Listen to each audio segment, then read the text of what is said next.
Bridget. Good afternoon, everyone. I am José Villalobos with Teleco, a nonprofit formed over 50 years ago based in East Los Angeles with a focus on community economic development.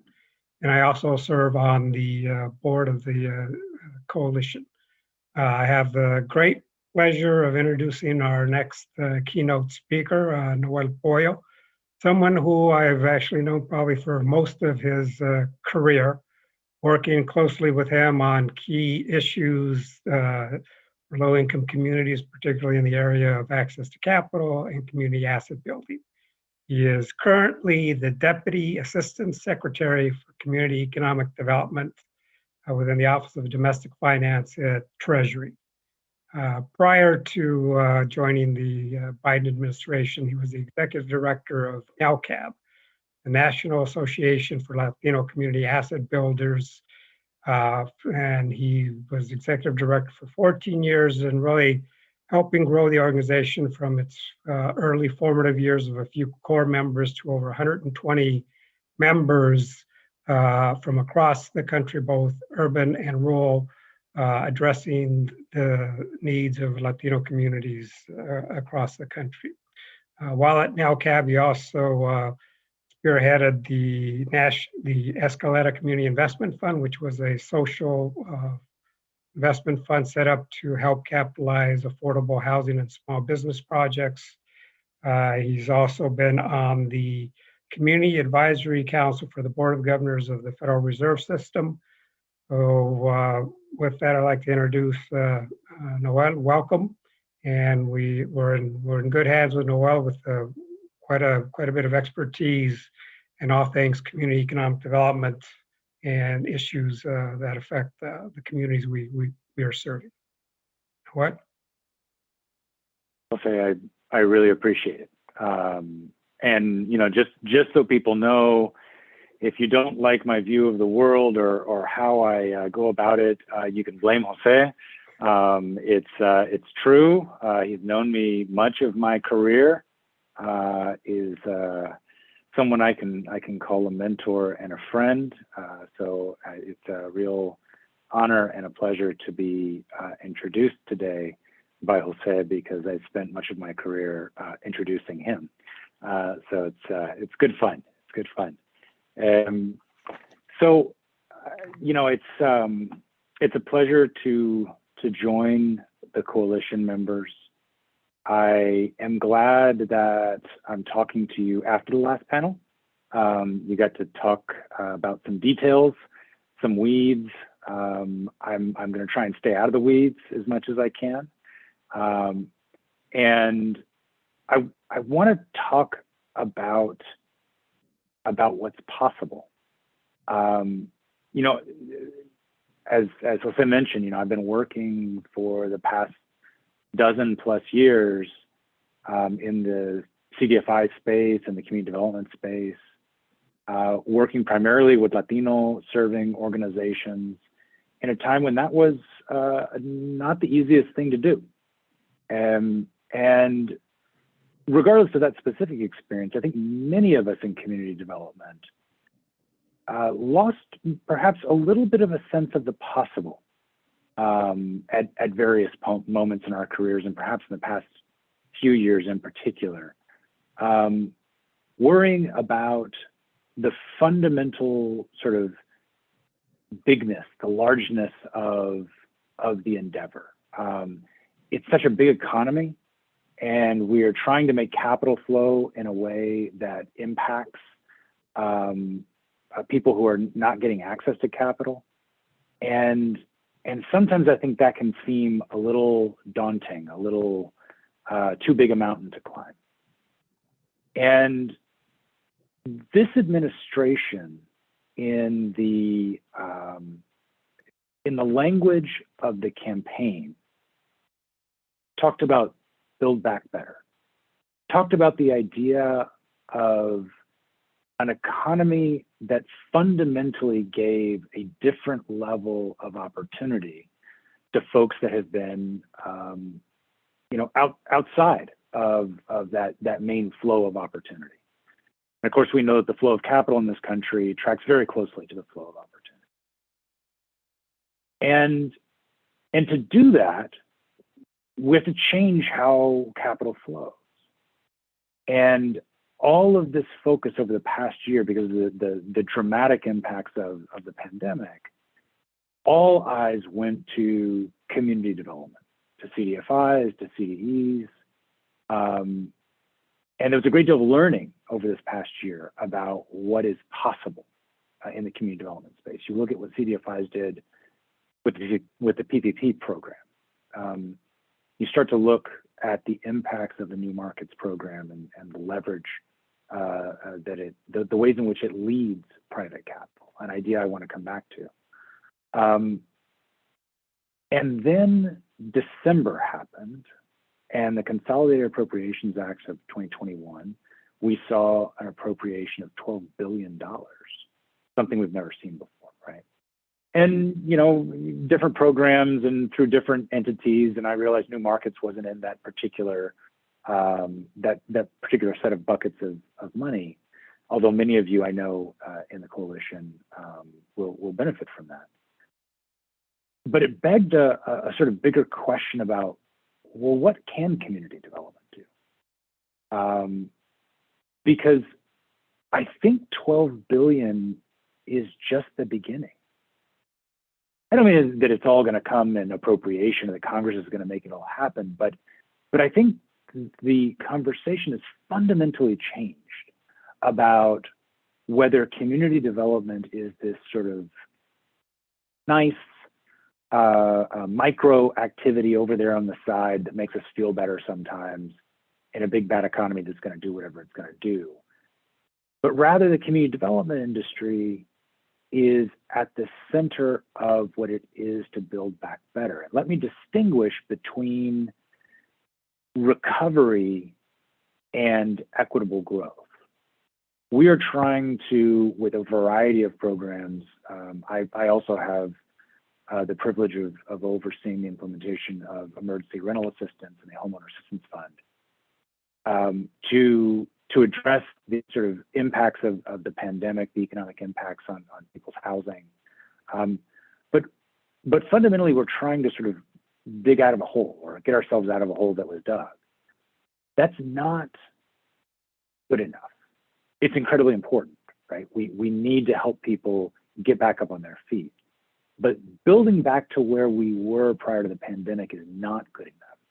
Building back better implies that we are going to see growth. We're going to see people participate much more broadly in growth.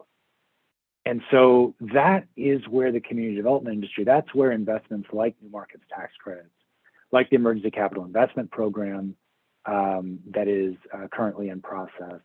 These are the kinds of programs that really fundamentally shift how capital flows into neighborhoods, into households that have not participated in capital flow sufficiently. And I think we have to full on meet the question of absorptive capacity of the field. And I think this is true across all the programs. I think New Markets users have really shown, and there's very strong data to show, how prepared you all are to take on more. In my mind, there is no question if the number went up for New Markets, it would be consumed and absorbed immediately because we're still talking about dry earth. That is to say, if we think about capital as the water that makes things grow, there's a great deal more water that needs to flow. But I think there is sometimes this sort of circular question of, well, only so much has been done with these resources in the past. So how do we really know it can be done in the future? Well, I've spent a career watching community development entities do extraordinary things when they get access to capital on a different level. And it is hard to build capacity if you don't have the capital to work with and to build that capacity around. And I think oftentimes when we talk about capacity building, there's an assumption that we're talking about little organizations, right? The ones that don't know how. Well, for many of the new markets users, you all are sophisticated organizations with tremendous capacity. I want to be in a place where we look back on your capacity today and say, wow, that was very small capacity, right? That if we can move hundreds of millions, if we can move 1 billion, that we look back after we're moving tens of billions, hundreds of billions. Okay, now I'm getting a little out of hand here, right? But the point here is that I think we need to reframe our view of our expectations of what the community development industry can achieve, and then right size our assumptions about the capital needed to achieve that ambitious vision. Because the vice president this week stood and announced a Community Development Financial Institutions Fund program to the country. The Vice President of the United States stood up and said, this is what Build Back Better is about, what the CDFI fund does, right? Yes, the Rapid Response Program is a different program, but there was a larger message. If we listen to what the Vice President said and what the Secretary said after her, there was a larger message here that was not just about the Rapid Response Program. For all that, there's an enormous achievement of the CDFI fund team to get that out the door. These other programs, and looking across the community development sector, if we're going to achieve what really is the founding vision of this country, I think that oftentimes gets misinterpreted. But this idea that if you come to these shores, you will have that opportunity, and that is fundamentally focused not on charity, not on the goodwill and giving of people. That might help in the early days of an immigrant or the early experiences of someone who comes up in poverty, but it's about investing in their potential. This is not a charitable endeavor. This is a good investment, right? The community development industry, whether we're talking about qualified census tracts, whether we're talking about new populations in the country, whoever we're talking about, this is about thinking about where our economy can take us. And the people who are going to take us there are people who, in an increasing number, are people whose parents and grandparents did not have the opportunity to participate in growth, in all of the potential that this country financially provides. And so it is a good investment. As a matter of fact, I'll say it's a necessary investment for our country to make sure that capital can make it through our community development systems, right? To the people, to the places that are a crucial part of our future. And the failure to do so will cost us in points of GDP. It will cost us in global competitiveness. That's the framework I think we need to have when we think about this work. Because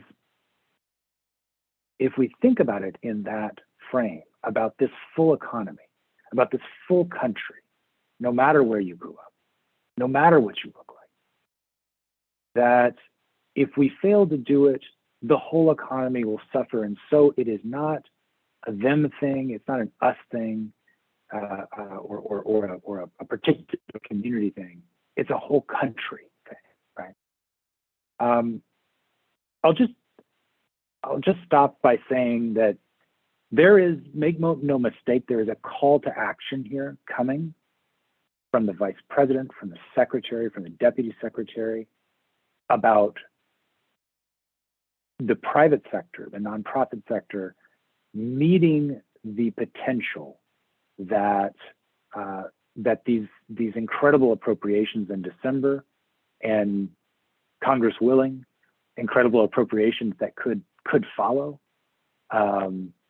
meeting that and letting those dollars guide the private sector to a new way of thinking about investment, and I hope gathering a great deal more data so that we can put strong data behind who is a good investment in this economy.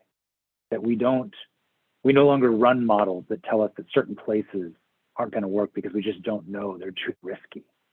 I'd love to see a scale of investment led by this sector, led by you all, that allows us to look back and say, we now have the data to create a model where you can scale, in the way that the largest financial institutions in this world scale, to know really what the investment potential, what the return is on the communities and the people that you all focus on. New markets is a crucial part of this equation.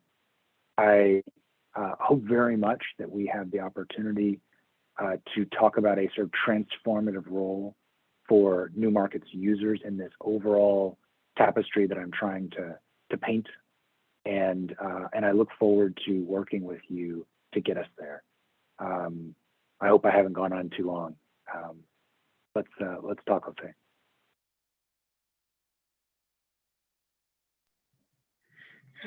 Thank you very much, Noel. Definitely appreciate your comments and your thoughts, and as an industry, I'm sure we look forward to working with you and the rest of Treasury. I'm looking forward to it. I'm counting on it.